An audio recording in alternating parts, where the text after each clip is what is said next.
তো এই ছবিটা নিয়ে আমি অনেক বেশি আশাবাদী। আমার চরিত্রের নাম হচ্ছে সুরভি। আমি সেই ওয়াইফটা করছি, আর ববি আপু আছে, ববি আপু গার্লফ্রেন্ড।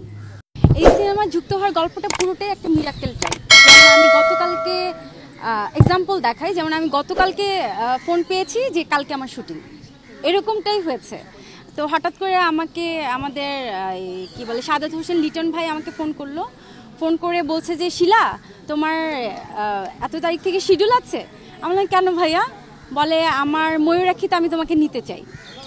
আমি না হঠাৎ করে মানে আকাশ থেকে মাটিতে পড়লাম। বললো যে কালকে আমাদের মহরত ইন্টারকন্টিনেন্টালে, তুমি কালকে আসবে, কালকে এসে দেন তোমার সাথে গল্প নিয়ে বসবো, সাইনিং করাবো। তো আমি ইন্টারকন্টিনেন্টালে গেলাম, গিয়ে গল্প শুনলাম, সাথে সাথে সাইনিং করলাম, গিয়ে সেটে বসলাম।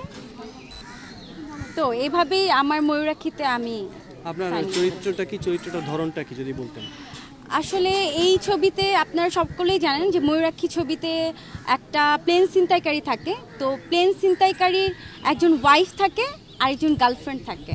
তো আমি সেই ওয়াইফটা করছি, আর ববি আপু আছে, ববি আপু গার্লফ্রেন্ড ক্যারেক্টারটা। আপনার চরিত্রের নাম? আমার চরিত্রের নাম হচ্ছে সুরভি। তারপর আপু যেটা জানছিলাম যে এফটিসিতে অনেকদিন পর আবার শুটিং শুরু হচ্ছে, ওভারঅল কেমন লাগছে আর এই সিনেমাটা থেকে এক্সপেকটেশন কি, কেন দর্শক এই সিনেমাটা দেখতে আসবে? আচ্ছা, খুব সুন্দর একটি প্রশ্ন। অনেকদিন পর এফডিসিতে এত জাঁকজমকভাবে আমাদের শুটিং শুরু হয়েছে। তো এই ছবিটা নিয়ে আমি অনেক বেশি আশাবাদী, কারণ এখন অফ ট্রেকের ছবি অনেক বেশি সবাই পছন্দ করে। আর ময়ূরাক্ষী সিনেমাটা কমার্শিয়ালের ভিতর অফ ট্রেক আছে। আর এখানে নামটা শুনলে কিন্তু বোঝা যায় না যে এটার ভিতর প্রেম চিন্তাই আছে। হ্যাঁ, এই নামটা একটু বলতেন। আসলে এই নামটার ভিতরে ময়ূরাক্ষী বলতে কি বোঝায়, মানে ময়ূরের চোখ। তো ময়ূরের চোখ একদিক থেকে সবাই বুঝবে যে রোমান্টিক, আরেক দিক থেকে এটা খুব থ্রিলার টাইপের একটা গল্প। আর এখানে ববি আপু আছে, আমি আছি। আমি তো সবসময় অ্যাকশন টাইপের কাজ করেছি, রোমান্টিক কাজ করেছি, বা কমার্শিয়াল মুভি বেশি করেছি। অফ ট্রেকের ছবি খুব কম করেছি।